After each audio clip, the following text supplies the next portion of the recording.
Saudara-saudari terkasih di dalam Tuhan Yesus Kristus, semoga kita semua dalam keadaan sehat bersama keluarga. Saat ini marilah kita mendengarkan bacaan kitab suci dan renungan harian Jumat 14 Mei tahun 2021. Bacaan pertama. Bacaan dari Kisah Para Rasul.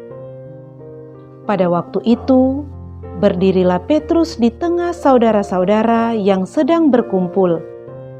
Kira-kira 120 orang banyaknya.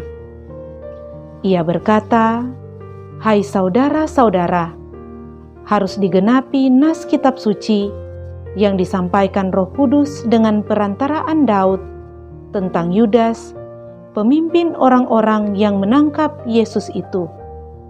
Dahulu ia termasuk bilangan kami dan mengambil bagian di dalam pelayanan ini. Sebab ada tertulis dalam kitab Mazmur, biarlah perkemahannya menjadi sunyi, dan biarlah tidak ada penghuni di dalamnya. Dan lagi, biarlah jabatannya diambil orang lain.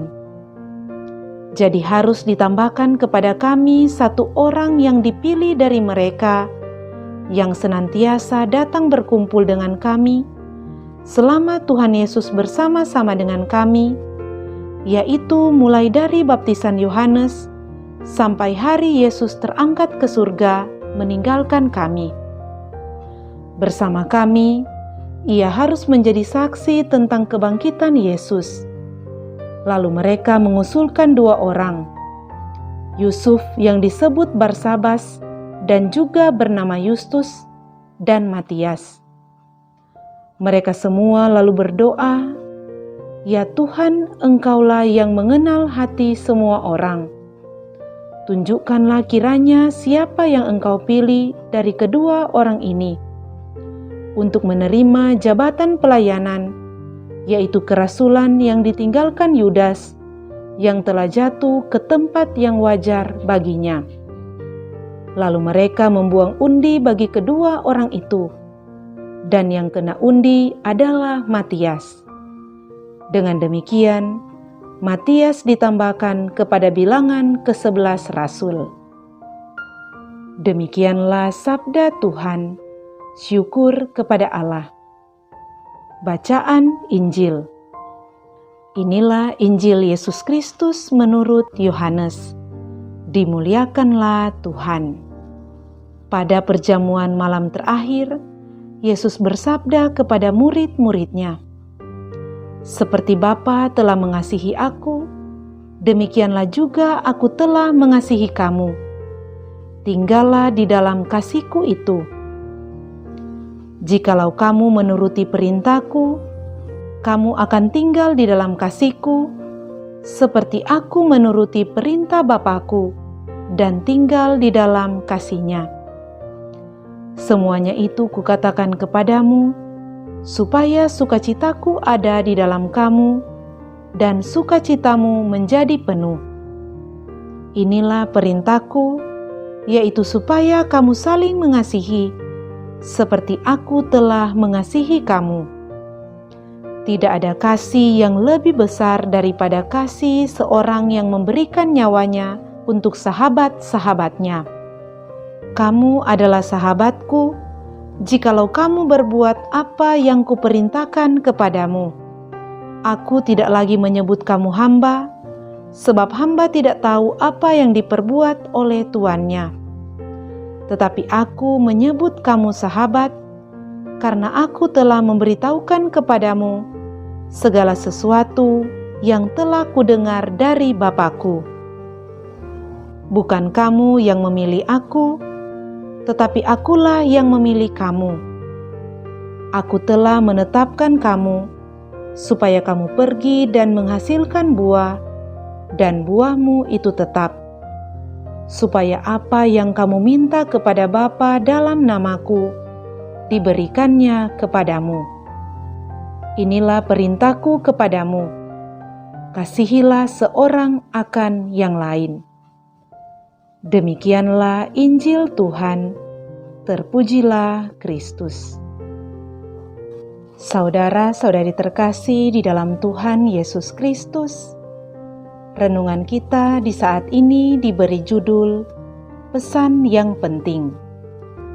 Saudara-saudari terkasih, pesan atau amanat yang biasanya disampaikan pada saat perpisahan merupakan pesan yang penting dan bersifat mendesak.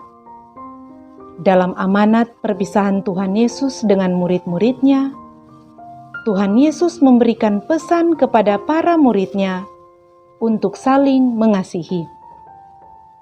Pesan saat perpisahan itu dengan tegas dikatakan oleh Tuhan Yesus, "Inilah perintahku kepadamu, kasihilah seorang akan yang lain."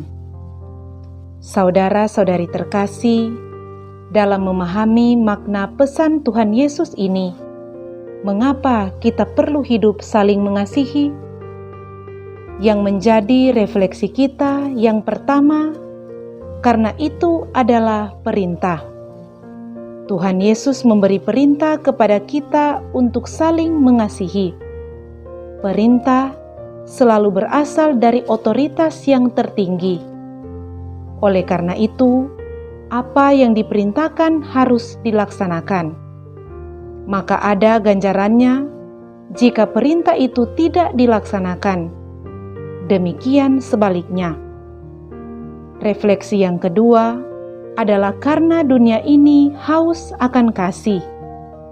Penyakit yang paling menakutkan bukan COVID-19, TBC ataupun AIDS, melainkan perasaan tidak dikehendaki, tidak dicintai, tidak dikasihi, dan tidak dipedulikan.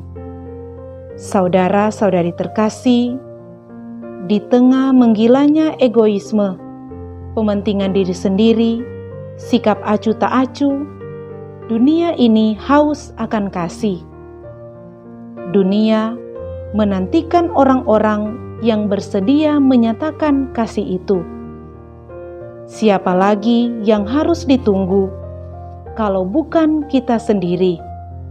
Ingatlah dan lakukanlah pesan yang penting, yaitu perintah Tuhan Yesus dalam Injil hari ini.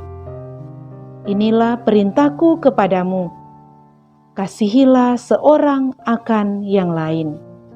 Semoga demikian. Amin.